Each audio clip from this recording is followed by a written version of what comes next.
নমস্কাৰ। আজি ডিব্ৰুগড় জিলা কংগ্ৰেছ দ্বাৰা আয়োজিত এইখন অনুষ্ঠানত উপস্থিত থকা প্ৰদেশ কংগ্ৰেছৰ আমাৰ আটাইৰো শ্ৰদ্ধা মাননীয় অতুল বৰগোহাঁই ডাঙৰীয়া, মঞ্চত উপস্থিত নিখিল ভাৰত কংগ্ৰেছ কমিটিৰ সম্পাদক পৃথ্বীৰাজ লাঠি ডাঙৰীয়া, নিখিল ভাৰত কংগ্ৰেছ কমিটিৰ সম্পাদক মাননীয় জিতেন্দ্ৰ বঘেল ডাঙৰীয়া, উপস্থিত থকা কাৰ্যকৰী সভাপতি জাকিৰ হুছেইন সিকদাৰ ডাঙৰীয়া, উপস্থিত থকা প্ৰাক্তন মন্ত্ৰী মাননীয় প্ৰণতি ফুকন বাইদেউ, উপস্থিত থকা প্ৰাক্তন অধ্যক্ষ প্ৰাক্তন মন্ত্ৰী মাননীয় পৃথ্বী মাঝি ছাৰ, মঞ্চত উপস্থিত থকা প্ৰাক্তন বিধায়ক মাননীয় দুৰ্গা পণ্ডিত ডাঙৰীয়া, ইয়াত উপস্থিত থকা জিলা কংগ্ৰেছৰ সভাপতি দেৱৰঞ্জন গগৈ ডাঙৰীয়া, প্ৰদেশ কংগ্ৰেছৰ সাধাৰণ সম্পাদক বিপুল গগৈ ডাঙৰীয়া, ইয়াত উপস্থিত থকা সাধাৰণ সম্পাদক ৰাজকুমাৰ ডাঙৰীয়া, উপস্থিত থকা তপন ৰাভা ডাঙৰীয়া, উপস্থিত থকা ধ্ৰুৱজ্যোতি গগৈ ডাঙৰীয়া, উপস্থিত থকা ৰাজ্যিক NSY সভাপতি কৃষ্ণানু বৰুৱা ডাঙৰীয়া, ইয়াত উপস্থিত থকা প্ৰদেশ কংগ্ৰেছৰ সম্পাদক অভিভাৱক দাস ডাঙৰীয়া, তিতাবৰ সমষ্টিৰ বিধায়ক ভাস্বৰজ্যোতি বৰুৱা ডাঙৰীয়া, মঞ্চত উপস্থিত থকা শিৱৰাজ চেতিয়া ডাঙৰীয়া, আমাৰ বিভিন্ন দলৰ অতিথিসকল, ইয়াত উপস্থিত থকা জিলা কংগ্ৰেছ, ব্লক কংগ্ৰেছ, মণ্ডল কংগ্ৰেছ, NSY, যুৱ কংগ্ৰেছ, সেৱাদল, ইয়াং ব্ৰিগেডৰ বিষয়ববীয়াসকল আৰু ইয়াত উপস্থিত থকা দলীয় সতীৰ্থসকল। মই প্ৰথমে পবিত্ৰ গণেশ পূজা উপলক্ষে সকলোকে মই আন্তৰিক শুভেচ্ছা জ্ঞাপন কৰিছোঁ। লগতে আজি এই শক্তিশালী অনুষ্ঠান আয়োজন কৰাৰ বাবে মই ডিব্ৰুগড় জিলা কংগ্ৰেছক বিশেষভাৱে মই শুভেচ্ছা জ্ঞাপন কৰিছোঁ। আমি মঞ্চত বহি থকা মানুহবোৰে কৈছে যে বহুত দিনৰ পিছত আমি ডিব্ৰুগড় জিলাৰ ভিতৰত এটা শক্তি প্ৰদৰ্শনৰ ভিতৰত আমি বহিবলৈ এটা সুযোগ পাইছোঁ। আৰু এই ক্ষেত্ৰত আজি এই অনুষ্ঠানৰ লগত বিশেষভাৱে জড়িত লোৱা ৰাজকুমাৰ নিয়োগ ডাঙৰীয়া, প্ৰণতি ফুকন ডাঙৰীয়ানী, দুৰ্গা পণ্ডিত ডাঙৰীয়া, মই বিশেষভাৱে ধন্যবাদ কৃতজ্ঞতা জ্ঞাপন কৰিছোঁ, শুভেচ্ছা জ্ঞাপন কৰিছোঁ আমাৰ বিভিন্ন সমষ্টিৰ দলৰ নেতাসকলক, আমাৰ ধ্ৰুৱ গগৈ, তপন বিপুল ৰাভাকে চবকে মই ইয়াত শুভেচ্ছা জ্ঞাপন কৰিছোঁ। আৰু মই ভাল পালোঁ যে আজি এই অনুষ্ঠানৰ আৰম্ভণি আমাৰ প্ৰাক্তন কেন্দ্ৰীয় মন্ত্ৰী পৱন সিং ধাৰৱাৰ ডাঙৰীয়া আমাৰ লগত আছে, নগাঁও লোকসভা সমষ্টিৰ সাংসদ প্ৰদ্যুৎ বৰদলৈ আমালোকৰ মাজত আছে। আৰু এটা বাৰ্তা এই অনুষ্ঠানৰ পৰা এটা বাৰ্তা গৈছে যে কংগ্ৰেছ একত্ৰিত হৈ আছে, কংগ্ৰেছ শক্তিশালী হৈ আছে। অহাবাৰ বিধানসভা নিৰ্বাচনত ডিব্ৰুগড়ৰ ভিতৰত 6টা আসন আছে, 6টা বিধানসভা সমষ্টিত কংগ্ৰেছে জয়লাভ কৰিব। আৰু সেইটোৱে আমাৰ লক্ষ্য হ'ব লাগে। যোৱা লোকসভা নিৰ্বাচন মাত্ৰ এটা পিকচাৰৰ এটা ট্ৰেইলাৰ, মাত্ৰ এটা ছবি ট্ৰেইলাৰ, এটা খেলৰ ছেমিফাইনেল। এই ছেমিফাইনেল খেলত ক'ৰবাত আমি ভাল কৰিলোঁ, ক'ৰবাত আমি পিছ পৰি গ'লোঁ। কিন্তু অহা 1.5 বছৰ পিছত বিধানসভা নিৰ্বাচনত যে ফাইনেল খেল হ'ব, তাত আমি ডিব্ৰুগড়ৰ ভিতৰত প্ৰত্যেকটা ষ্টেট আমাক জিকিব লাগিব, সেয়া লক্ষ্যৰে আমাক কাম কৰিব লাগিব। আৰু ৰাইজ আজি তাৰিখত আমাৰ লগত আছে, ৰাইজৰ আশীৰ্বাদ আমাৰ লগত আছে, ৰাইজৰ প্ৰেম আমাৰ লগত আছে, ৰাইজৰ আস্থা আমাৰ লগত আছে। ৰাইজে এতিয়া মনত পেলাইছে কি হয় যেতিয়া অসমৰ চৰকাৰ প্ৰায়ত তৰুণ গগৈদেৱে নেতৃত্ব লৈ আছে সেই সময়ত আমি শান্তিত আছোঁ সেই সময়ত মূল্যবৃদ্ধি সমস্যা ইমান বেছি নাছিল সেই সময়ত সমাজৰ মাজত ইমান সংঘাত নাছিল সেই সময়ত ৰাজনীতিবিদসকলে ভদ্ৰ ভাষাৰ ব্যৱহাৰ কৰিছিল আৰু আজি তাৰিখত মানুহে দেখা পাইছে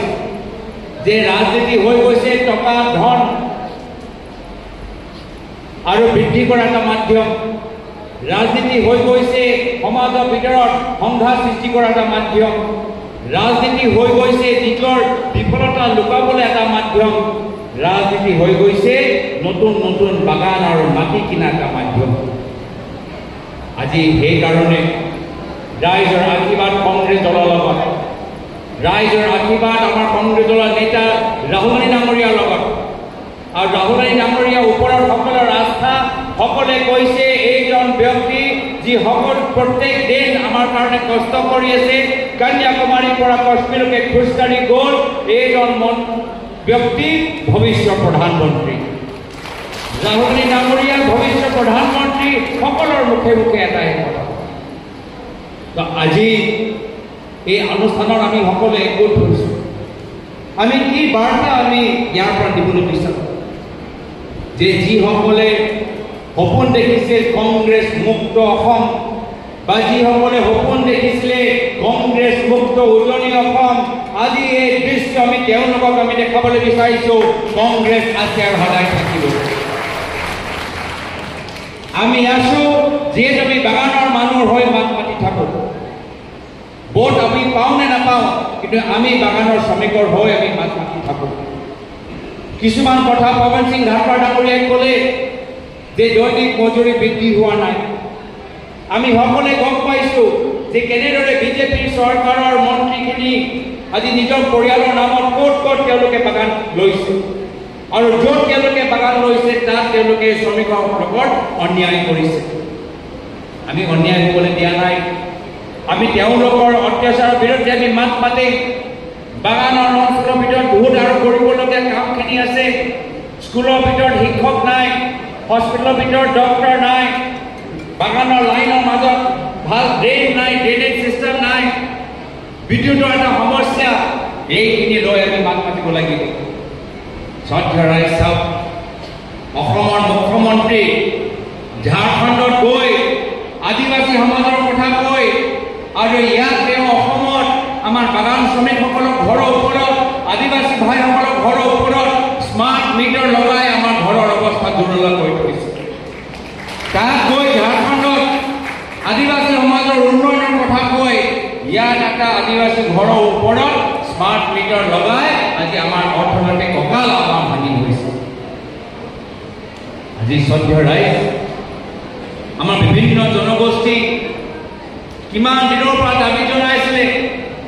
যে ছটা জনগোষ্ঠী জনজাতিকৰণ হ'ব লাগে এই দাবীক সদায় কংগ্ৰেছ দলে সমৰ্থন কৰিছিল কিন্তু বিজেপিয়ে কি কৈছে যে 6 মাহৰ ভিতৰত কৰি দিম 6 মাহ কি এতিয়া প্ৰায় তেওঁলোকৰ 8 বছৰ হ'ল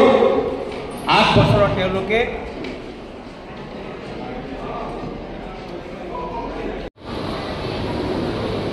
আৰু কি কৈছিলে 24 ঘণ্টা বিজুলী থাকিব কৈছে নাই 24 ঘণ্টা বিজুলী দিব পাৰা নাই স্মাৰ্ট মিটাৰ লগাই বিজুলী এতিয়া আমাৰ বিলটো আৰু বঢ়াই আছে সেইকাৰণে তেওঁলোকৰ চৰকাৰ আৰু বেছি দিন নাই শিক্ষকসকলৰ লগত অন্যায় কৰিব শিক্ষকসকলক ক'লে যে আমি প্ৰভিঞ্চিয়েলাইজ কৰিম আৰু প্ৰভিঞ্চিয়েলাইজ কৰাৰ পিছত কি কৰিলে তেওঁলোকৰ দৰমহা আধা কৰি দিলে আজি সেইকাৰণে চৰকাৰী কৰ্মচাৰীসকল লাহে লাহে কংগ্ৰেছৰ ওচৰত আহিছে কংগ্ৰেছে বাৰম্বাৰ পেঞ্চনৰ কথা কৈছিল আমি পেঞ্চনৰ কথা কোৱাৰ কাৰণে তেওঁলোকে নতুন পেঞ্চন স্কিম বাতিল কৰিলে নতুন কিবা পেঞ্চন আঁচনি ওলাইছে ইতিমধ্যে আমি অধ্যয়ন কৰিছোঁ যে OPS বেছি ভাল নে ইউনিফাইড পেঞ্চন স্কিম বেছি ভাল কিন্তু এটা কথা ঠিক যে আমি নতুন পেঞ্চন স্কিমৰ বিৰোধিতা কৰিছিলোঁ আৰু আমাৰ হেঁচা কাৰণে তেওঁলোকে নতুন পেঞ্চন স্কিম বাতিল কৰিলে। এতিয়া আমাৰ লক্ষ্য হ'ব লাগিব যে আমি সকলোৱে একত্ৰিত হৈ আমি এই স্মাৰ্ট মিটাৰ আঁচনি আমাক বাতিল কৰাব লাগিব। স্মাৰ্ট মিটাৰ আমাৰ গাঁৱৰ ভিতৰত হাহাকাৰ সৃষ্টি কৰিছে। আজি এই স্মাৰ্ট মিটাৰ বৰ্তমান চৰকাৰে আপোনালোকৰ ঘৰৰ ওপৰত কিয় লগাইছে? যেহেতু চৰকাৰ ধাৰত চলি আছে। তেওঁলোকে ধাৰ লৈ কি কৰিলে? ধাৰ লৈ ৰাস্তা বনোৱা নাই, ধাৰ লৈ চৰকাৰী স্কুল উন্নত কৰা নাই, ধাৰ লৈ হস্পিটেলবোৰ মেৰামতি কৰা নাই। তেওঁলোকে ধাৰ লৈ গুৱাহাটীৰ ভিতৰত ডাঙৰ ডাঙৰ 5 ষ্টাৰ ফ্লাইঅভাৰ বনাইছে। 5 ষ্টাৰ ফ্লাইঅভাৰ বনাই এতিয়া চৰকাৰ ধাৰত চলি আছে, ধাৰ মাৰিবলৈ পইচা নাই। এতিয়া দুখীয়া মানুহৰ ওপৰত স্মাৰ্ট মিটাৰ লগাই আপোনালোকৰ পৰা পইচা তুলিছে ধাৰ মাৰিবলৈ। কি কয়? মোদী হেতু মুমকিন। কি কয়? সকলৰ বিকাশ হ'ব, ভাল দিন আহিব। ভাল দিন আহিছে মাত্ৰ আদানী আৰু আম্বানীৰ কাৰণে, অসমৰ জনসাধাৰণৰ কাৰণে ভাল দিন আহা। এতিয়া তেওঁলোকৰ ওচৰত মাত্ৰ 1.5 বছৰ, মাত্ৰ 1.5 বছৰ আছে। 1.5 বছৰ পিছত বিধানসভা নিৰ্বাচন হ'ব। এই 1.5 বছৰ ভিতৰত তেওঁলোকৰ আধৰুৱা প্ৰতিশ্ৰুতি তেওঁলোকে পূৰণ কৰিব লাগে। গাঁৱৰ ৰাস্তাবোৰ মেৰামতি কৰিব লাগে, ল'ৰা ছোৱালীক ভালদৰে পঢ়াব লাগে। কিন্তু তেওঁলোকে এই কাম কৰা নাই। কি কৰি আছে? এই বসুন্ধৰা 1, 2, 3 লৈ নিজৰ মাটি এই 1.5 বছৰ ভিতৰত আৰু কেনেদৰে বৃদ্ধি কৰাব পাৰে এয়া লৈ তেওঁলোকৰ চিন্তা। আজি মাজুলী দিনতো তেওঁলোকে মাটি ল'বলৈ বিচাৰে। এটা জিলা তেওঁলোকে এৰি দিয়া নাই য'ত তেওঁলোকে মাটি কিনা নাই। প্ৰত্যেক জিলাৰ ভিতৰত টিভিত এইখিনি কথা নোলায়। টিভিত ওলাওক বা নোলাওক, মানুহৰ মোবাইলত আজি চব কথা ওলাই গৈছে। মানুহে আজি মোবাইলত চব কথা জানে যে ক'ত ক'ত বাগান হৈছে, ক'ত ক'ত তেওঁলোকে মাটি কিনিছে, সৃষ্টি কৰিছে। আজি এই কথাবোৰ কৈ আমাক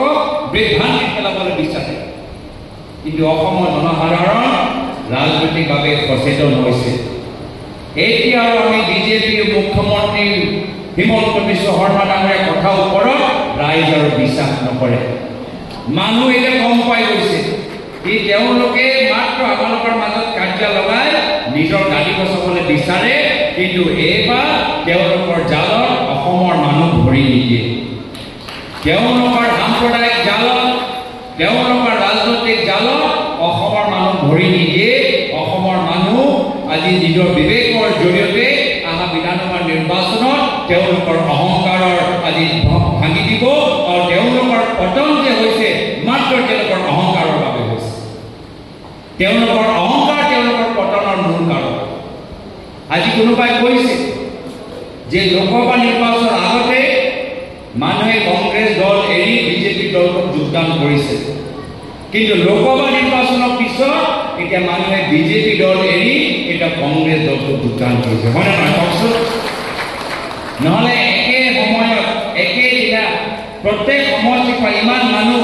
আমি একে মঞ্চত গোট খোৱা আমি দেখা পাইছোনে? নাই। সেইকাৰণে সভ্য ৰাইজ তেওঁলোকে নিজৰ সাম্প্ৰদায়িক ৰাজনীতি কৰি থাকিব, আমি কংগ্ৰেছৰ ৰাজনীতি কৰি থাকিম। আৰু নিশ্চয় এনেদৰে আমি মানুহৰ মাজত থাকিলে পৰৱৰ্তী সময়ত আমাৰ চৰকাৰ আহিব। কিন্তু আমাক কাম কৰিব লাগিব। যদি আমি ভাবোঁ যে এনে আমাৰ চৰকাৰ আহি যাব, আমি অলপ মিটিং কৰিলেই আমাৰ মানুহবোৰ আহি যাব আৰু মানুহ যোগদান কৰিব, তেতিয়া নহ'ব। আমাক কষ্ট কৰিব লাগিব। এতিয়াও ইমান সহজ হোৱা নাই। আমাৰ ৰাজনৈতিক শত্ৰু তেওঁ নিজে বহি থাকিব নোৱাৰে। আজি সংঘাত সৃষ্টি কৰিছে, কাইলৈ দমন কৰিবলৈ বিচাৰিব, পিছত গৈ ভাবুকি দিবলৈ বিচাৰিব, তাৰপিছত পইচা লোভ দেখাবলৈ বিচাৰিব। তো সেইকাৰণে আমি মানুহৰ মাজত থাকিব লাগিব। আমাক কষ্ট কৰিব লাগিব আৰু মানুহ একত্ৰিত কৰিব লাগিব। নিজৰ মাজৰ যে কাৰ্য আছে সেই কাৰ্যবোৰ পাহৰি যাব লাগিব। তেতিয়াহে গৈ মানুহৰ আমাৰ ওপৰত আস্থাটো বৃদ্ধি পাব। মানুহৰ আস্থা আছে, কিন্তু আৰু পাবলগীয়া আছে, আৰু পাবলগীয়া আছে। আৰু মই নিজে দেখিছোঁ যোৰহাট লোকসভা নিৰ্বাচনত মই নিজে দেখিছোঁ যে এবাৰ মানুহে যেতিয়া একত্ৰিত হৈ নিজৰ মন বনাই লৈ তেতিয়া যিমানে টকা পইচা আপোনালোকে ব্যৱহাৰ কৰক বিজেপি হাৰিব ৰাইজ জিকিব এয়াই বাৰ্তা যোৰহাট লোকসভা সমষ্টিৰ পৰা এয়াই বাৰ্তা গৈছে যদি ৰাইজ একত্ৰিত হৈ নিজৰ মন থিৰাং কৰি লয় তেতিয়া যিমানে চৰকাৰৰ মন্ত্ৰী আহক বা নাহক প্ৰধানমন্ত্ৰী আহক বা নাহক অসমৰ ৰাইজ জিকিব অসমৰ ৰাইজৰ আৱেগ জিকিব অসমৰ ৰাইজৰ স্বাভিমান জিকিব সেইকাৰণে আজি যিসকলে যোগদান কৰিছে মই অনুৰোধ জনাইছোঁ যে আপোনালোকে নিজৰ নিজৰ গাঁৱৰ ভিতৰত গৈ আৰু মানুহ আমাৰ মঞ্চত আনিবলৈ চেষ্টা কৰক আপোনালোকে নৱ প্ৰজন্মৰ মাজত কথাখিনি পাতক যে আজি উচ্চ শিক্ষাৰ ক্ষেত্ৰত এইখন চৰকাৰ কি কৰিছে যিমান স্কলাৰশ্বিপ দিব লাগে বাগানৰ ল'ৰা ছোৱালীক যিমান স্কলাৰশ্বিপ দিব লাগে তেওঁলোকে দিব পৰা নাই আজি কেন্দ্ৰৰ চৰকাৰৰ CAG ৰিপৰ্টত উল্লেখিত যে বাগানৰ ৰাইজৰ ল'ৰা ছোৱালীবোৰ আজি স্কলাৰশ্বিপ পৰা বঞ্চিত আপোনালোকে মহিলাসকলৰ কথা পাতক মহিলাসকলে ক'ব যে আজি আমাৰ গাঁৱৰ ভিতৰত তেওঁলোকে এখন চৰকাৰী স্কুল বন্ধ কৰিছে মদৰ দোকান খুলি দিছে আজি এয়া হ'ল মহিলাসকলৰ ভয় নিবনুৱা যুৱকৰ ওচৰলৈ যাওক নিবনুৱা যুৱকসকলে ক'ব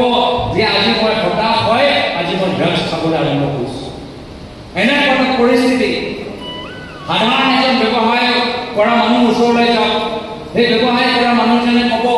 যে আজি তাৰিখত মোৰ ব্যৱসায় কৰা মোৰ ইমান লাভ হোৱা নাই মই ভাবিছিলোঁ মই অনলাইন ট্ৰেডিং কৰি মোৰ অলপ পইচা হ'ব এতিয়া মোৰ ট্ৰেডিং কৰি মোৰ পইচা ডুবিছে ট্ৰেডিং কৰি আজি বহুতৰ মানুহৰ আজি পইচা ডুবি গ'ল আৰু সেইটোৱে আমি আজি পৱন সিং হাজৰিকা ডাঙৰীয়াই ক'লে যে এইবোৰ যে মানুহ যিসকলে স্কেম চলাইছে এই গোটেইবোৰ মানুহৰ ৰাজনৈতিক সম্পৰ্ক আছে সকলৰ কোনোবা এজন চৰকাৰৰ এজন শক্তিশালী নেতা লগত চিনাকি আছে সেইকাৰণে আমাৰ বিশ্বাস নাই অসম আৰক্ষী যে এই ট্ৰেডিং স্কেম ভালদৰে তদন্ত কৰিব পাৰিব আমাৰ বিশ্বাস নাই আমাৰ কেন্দ্ৰৰ চৰকাৰৰ পৰা CBI কৰে আজি আমি বিচাৰিছোঁ আমাক CBI কৰি লাগিব যে কেনেদৰে এই ট্ৰেডিং কৰা স্কেম কৰা মানুহবোৰ কেনেদৰে সাধাৰণ দুখীয়া মানুহক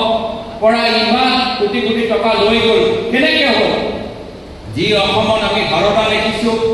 যি অসমত আমি ৰোজ ভেলী স্কেম দেখিছোঁ এই শাৰদা ৰোজ ভেলী স্কেম পিছত আজি আকৌ পুনৰবাৰ যেতিয়া হিমন্ত বিশ্ব শৰ্মা ডাঙৰীয়া অসমৰ মুখ্যমন্ত্ৰী আছে এনেদৰে এটা বৃহত্তৰ ট্ৰেডিং স্কেম কেনেকৈ হ'ল উচিত তদন্ত অসম আৰক্ষী কৰিব পাৰিব আমাৰ বিশ্বাস নাই আমাক CBI তদন্তৰ বাবে আমি দাবী জনাইছোঁ এটা পিছত এটা আমাৰ ৰাইজ আজি এটা পিছত এটা তেওঁলোকে বিশ্বাসঘাতকতা কৰাৰ লগত বিশ্বাসঘাতকতা কৰা হৈছে আজি উজনি অসমত আমি দেখা পাইছোঁ যে আজি ভাল এটা আমাৰ মেডিকেল কলেজত যদি ডিব্ৰুগড় মেডিকেল কলেজৰ আমি যদি গধূলি সময়ত আমি যাওঁ তেতিয়া আমি ডক্টৰ নাপাওঁ ডিব্ৰুগড় মেডিকেল কলেজৰ পৰা আমাক ৰেফাৰ কৰি দিয়ে আমাক গুৱাহাটী যাব লাগে ডিব্ৰুগড়ৰ পৰা যোৰহাট যাওঁতে ৰাস্তা ঘাইপথৰ কি অৱস্থা আমি সকলোৱে দেখা পাইছোঁ তাৰপিছত টোল দিব লাগে সোণাপুৰৰ টোল দিব লাগে ৰভা টোল দিব লাগে গুৱাহাটী মেডিকেল কলেজত যেতিয়া আমি যাওঁ তাত বিছনা পাবলৈ নাই আকৌ চেন্নাই যাব লাগে হায়দৰাবাদ যাব লাগে বেংগলোৰ যাব লাগে গুজৰাট যাব লাগে এনেকুৱা এটা অৱস্থা কিমান কাম আমাক কৰিবলগীয়া আছে যিবোৰ ৰাস্তা আমাৰ প্ৰয়াত তৰুণ গগৈৰ দিনত আমি বনালোঁ আজি সেই গাঁৱৰ ভিতৰত ৰাস্তা সেই বাগানৰ মাজত ৰাস্তা তাৰ ওপৰত ডাম্পাৰ চলি থকা কাৰণে আজি ৰাস্তাৰ অৱস্থা নাই স্কুলৰ ভিতৰত আজি তেওঁলোকে পৰীক্ষা পাতিব নোৱাৰে কিয় কি তেওঁলোকৰ বাউণ্ডাৰী ৱাল নাই গৰু ছাগলী সোমাই এনেকুৱা এটা পৰিস্থিতি যদি আপোনালোকে চৰকাৰৰ মন্ত্ৰীসকলৰ মুখখন চাই তেওঁলোকে শান্তি তেওঁলোকৰ মুখৰ ওপৰত হাঁহি তেওঁলোকে নাচি থাকিব তেওঁলোকে বিভিন্ন ৰাজ্যত প্ৰচাৰ কৰিবলৈ যাব আমাৰ অসমৰ ৰাইজ আৰু দুখীয়া হৈ গৈছে এই মোদী চৰকাৰ অহাৰ পিছত ধনী আৰু ধনী হৈ গৈছে দুখীয়া আৰু দুখীয়া হৈ গৈছে তাৰ বাহিৰে আমি কোনো পৰিৱৰ্তন দেখা নাই তো সেইকাৰণে এইখিনি কথা মই পাতিব লাগিব আৰু মাত্ৰ নিজৰ মাজত নহয় আমাৰ নিজৰ দলটো বহল কৰিব লাগিব বয়োজ্যেষ্ঠসকলক স্বাগতম জনাব লাগিব অৱসৰপ্ৰাপ্ত শিক্ষকসকল কৰ্মচাৰীসকলক থাকিব লাগিব কিছুমান নৱপ্ৰজন্ম যুৱক যুৱতীসকল চাকৰিৰ লগত আমাৰ দলৰ লগত কাম কৰিবলৈ বিচাৰে তেওঁলোকক স্থান দিব লাগিব বহুত মহিলাসকল আমাৰ দলৰ ভিতৰত সোমাবলৈ বিচাৰে তেওঁলোকৰ কাৰণে এটা সুস্থ পৰিৱেশ আমাক বনাব লাগিব আৰু মই আশাবাদী যদি আমি 1.5 বছৰ দিনে ৰাতি আমি কাম কৰোঁ পুনৰবাৰ ৰাইজে আমাক সেৱা কৰিবলৈ এটা সুযোগ দিব আৰু সেয়া হৈছে আমাৰ আদৰ্শ হৈছে যে কংগ্ৰেছ কৰি আমি ৰাইজক একত্ৰিত কৰিবলৈ বিচাৰোঁ ৰাইজৰ উন্নয়ন কৰিবলৈ বিচাৰোঁ অসমৰ গাঁৱৰ উন্নয়ন কৰিবলৈ বিচাৰোঁ আদৰ্শ গাঁও আমি সৃষ্টি কৰিবলৈ বিচাৰোঁ আৰু অসমৰ নৱপ্ৰজন্মৰ ল'ৰা ছোৱালীক এটা উজ্জ্বল ভৱিষ্যত এৰি থৈ যাবলৈ বিচাৰোঁ তো এয়া হৈছে আমাৰ উদ্দেশ্য আজি সেইকাৰণে এখন সভা আমি আয়োজন কৰিছোঁ এটা খুব সুন্দৰ আৰম্ভণি ইয়াত সকলোৱে যিসকল আহিছে মই চবকে ধন্যবাদ জ্ঞাপন কৰিছোঁ বিশেষভাৱে AICC আমাৰ সম্পাদক আমাৰ পৃথ্বীৰাজ জাতি ডাঙৰীয়া আৰু আমাৰ নতুনকৈ দায়িত্ব লোৱা জিতেন্দ্ৰ বাগেল ডাঙৰীয়া আমাৰ মাজত আহিছে বিভিন্ন সময়ত এই দুয়োজনসকলৰ মাজত আহি থাকিব জিলা কংগ্ৰেছৰ আজি অনুষ্ঠানটো মই ভাল পাইছোঁ কিন্তু এটা অনুষ্ঠান আয়োজন কৰাৰ ক্ষেত্ৰত আৰু ভালকৈ কৰিব পাৰে আৰু ভালকৈ হ'ব পাৰে মই ভাবোঁ তো সেইকাৰণে মই আশা কৰোঁ কি মই এইবোৰ বহুত চকু দিওঁ যে জিলা কংগ্ৰেছৰ কামখিনি অনুষ্ঠানবোৰ কিমান সুন্দৰভাৱে হৈছে তো মই মাৰ্কছখিনি নিদিওঁ আজি ৰেটিং নিদিওঁ পৰৱৰ্তী সময়ত আকৌ আহি মনটো ভাল লগা ৰেটিং দিম সেয়া কামনা কৰি সকলোকে মই ধন্যবাদ কৃতজ্ঞতা জ্ঞাপন কৰি ইয়াতে নিজৰ চমু দেখা সামৰিছোঁ ধন্যবাদ জয় আহোম জয় হিন্দ সাধাৰণ মানুহৰ কোটি কোটি টকা আজি কিছুমান ব্যক্তিয়ে লুণ্ঠন কৰিলে অসম আৰক্ষী চকু আগত কেনেকৈ হৈ গ'ল মুখ্যমন্ত্ৰী হিমন্ত বিশ্ব শৰ্মা ডাঙৰীয়াৰ চকু আগত কেনেকৈ হৈ গ'ল সেইকাৰণে আমি মুখ্যমন্ত্ৰী মহোদয়ৰ গৃহ বিভাগৰ ওপৰত আমাৰ বিশ্বাস নাই ট্ৰেডিং স্কেমৰ পৰা নিজৰ চৰকাৰৰ ব্যৰ্থতা লুকাবলৈ কাৰণে আজি তেওঁ আগৰ কথাবোৰ কৈ আছে তেওঁৰ আৰক্ষীসকলৰ তদন্তৰ ওপৰত জনসাধাৰণৰ বিশ্বাস নাই CBI তদন্তৰ দাবী আমি জনাইছোঁ। Thank U